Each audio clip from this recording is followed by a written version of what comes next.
बहनी का हाल बा? हमारे तो हाल समाचार ठीक है दीदी। तू अपन बता तो हाल कैसे बीता बहू? ए दीदी अपने से बीती जाते है कौन तरह भगवान के सारे हालत करूँ हो और मजे में बात ना दीदी। मजे भाई तू कैसे यहाँ? हमारू भले बाकी हो। चला भले चाहिए बहनी। हाँ दीदी नमस्ते हो।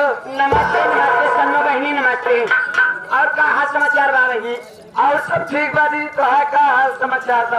अपना से बढ़िया बा बहनी से कैसे बीते है गर्मी में झेल जाने तना पसीना होत बा ऐसे किरान यहाँ पसीना तो होता है दीदी। और हाँ भले ना? हाँ दीदी हम भले खाओ पीओ नहीं? हाँ हो। चलो ठीक है हम कहे बहनी राम राम हो। राम राम राम राम। और बताओ रंगीला दीदी? ये बहनी हमारा तो सब ठीक भाई। बतावा तुम्हारा का हाल चाल बहू? ये बहनी अपना से बीते है कौन करे हो जान ला। ये बताओ पगली आजकल से खा पिए नहीं है का? काहे बहनी? बहुत दुबरान चली जाती है। बोल रहे सही कहा दिया सही कहा दिया। ये तना मोटाई गई रहे ये तना मोटाई गई रहे कैमरा वाले तो हर माँ छूट कहा सही। और जब खांसी के जाई ना खांसी घोर पाले के जाए बैठे के बैठ जाए खसक तो बहन करे एक दिन बहनी कैसे है तना छोले खात सोचे के मुँह उठा के धाई गई खांसी उठावत है बहनी ऐसे ओलर गया खांसी तो पछवारे गिर गई दिन से बहनी खोराकी कम कई दिन तब से दुबरान जाती है। और सब बढ़िया बा ना? हाँ चला बढ़िया अंकेश बहनी से राम राम हो। राम राम। और बता चंचला बाबू दीदी का हाल बढ़िया अपन बताओ का हाल चाल बा? बढ़िया बगनिया बच्चा कैसे? अरे का पगला हूँ का है तो का लागत है तुम्हारे लड़के बच्चा हूँ क्या है वो लागत है पूछा घर के मने सब कैसे यहाँ? हाँ हाँ कैसे यहाँ घर का है ये बतावा तोरे अपना कैसे है लो दीदी? ये अपना का मतलब पहली अपना मतलब नहीं जान पाऊ और तू चाची हो आइले तब जान पाऊ पगला यहाँ। अरे पगला हमार बिया भाई 3 साल हो गया लेकिन अभी तक कौने नहीं गई है। लेकिन वो लड़की अरे मेरी बहनू लड़को हमारे जेठानी बेटवाया हुआ। हाँ ये 15 जून का हमारे गाँव में साइड पड़ी बा दीदी लेकिन हम जाए नहीं चाहते ही हो। बहनी कौनो दुख बता हो ये बहनी अपना मतलब नहीं जान पाऊ अपना मतलब ही हुआ ना यानी तोरे भतरुक का हाल राम हो तो का लोगन के बार बार मना कहे को कर दहिया रखना सिखलाओ जिला ये कर नाव लेते हमारे पवन खून जोड़ा जाते पूछत यहाँ तोरे भतरू कैसे यहाँ? हम आज उतर क्या था उनका सहूर देख के तो सुना हम बताते हमारे भतरू कैसे यहाँ काहे करे हम आज उजरिया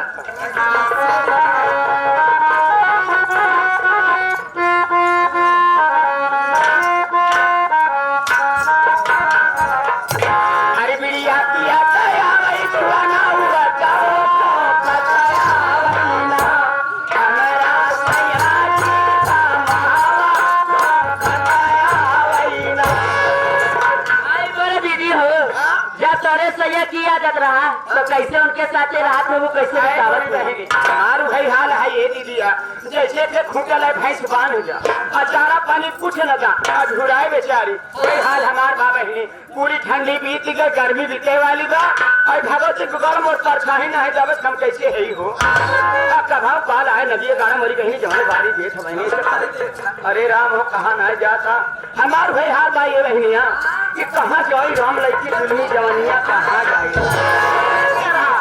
अरे बाहर सैया भले बीड़ी सिगरेट पिया थे अगर दिल के बहुत ही अच्छा इंसान है लो भाई ये बतावा हो मैं सेधु इनका रहना लेकिन इनके में सेधु दिल के बाद तू कैसे जाल बा तू ये बतावा इनके में सेधु तू फंसाए हो का?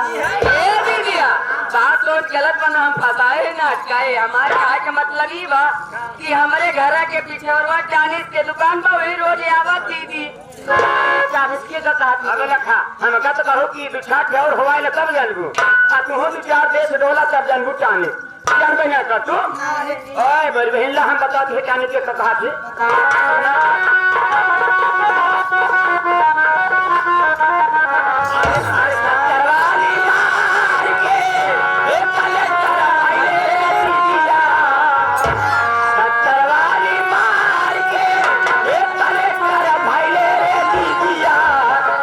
कलेक्टर भाई ले रे दीदिया और लगता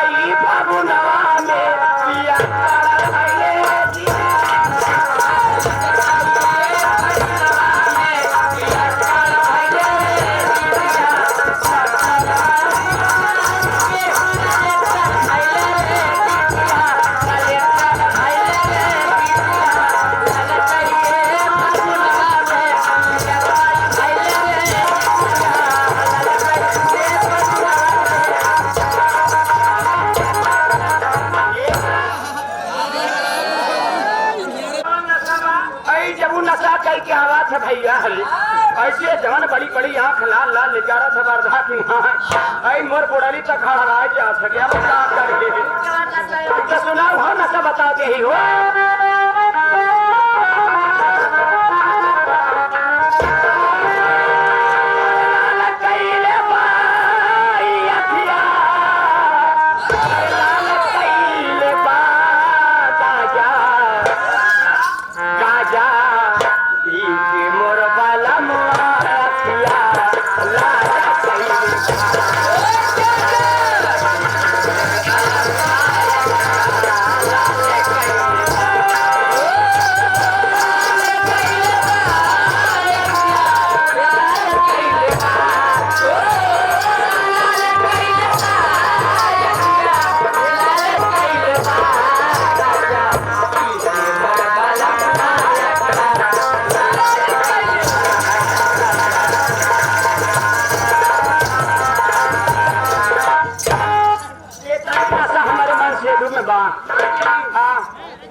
यानी तोरे सही सब नशा करत हो लेकिन अब सारी बात छोड़ा एक बात ये बताओ दीदी ये लोथो में लाली और आंखों में काजर ये सुलह सिंगार कह के दीदी ये बतावे कि रात के कहाँ बिजली गिरबू हो ए दीदिया आज 16 सिंगार कह के आंख में कजरा लगाए के माथे पे बिटिया सजाए के ओठों पे लाली लगाए के आज बिजली कहाँ गिरब जानत यहाँ आज हम चुंडाओ ज्यादा चार के ले बैठे हैं और नहीं को पर भाड़ा भगवती ये बुढ़ऊ दादा ये दीदिया ये बुढ़ऊ दादा कई हराई चलबे करी मोरी बहनी हो उनका बुढ़ाई जी जाना ये बहनिया जहाँ जहाँ की मिर्चा झुड़ा दिया तो चाय बरकरार रखा बुढ़ाई जी जाना जवान काम कई को बुढ़ाऊ बगली आए गई है ना तन है आजकल के बेटा हजार खम्भा पकड़े बैठाए हैं ये सब पहुंचे न मुहर ला हराई पड़े बुढ़ाऊ दादा के ऊपर बुढ़ाई के अवस्था में टोका भराई भरे नहीं कहती अब काहे मतलब ये बात की कहाँ सवाल बाटू कहाँ जाबू ये बात ए दीदी हम आपकी ही ग्राम सभा पर आता तासी लानी के जिले प्रतापगढ़ से अजात है ग्राम सभा बाभनपुर में हो आई हो दादा हम का करे जा बाटू ये बहनी हमारे जन घर मालिक कोटेदार है ना उनके खेत रही पड़ी बा दीदी वही तरह के उपलक्ष में माली मास्टर भंडारी लाल जोकर मैनेजर जी संचालक भगेलू राम यादव प्रधान जी दोनों ने जब पार्टी है जाते है कूली मेला पूरी खावे वैसे नाचे से खावे दीदी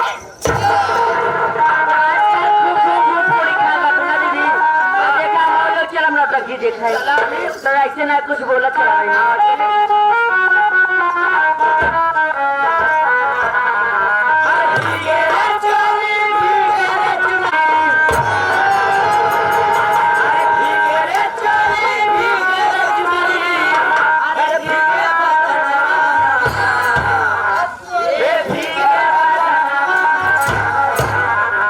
राजा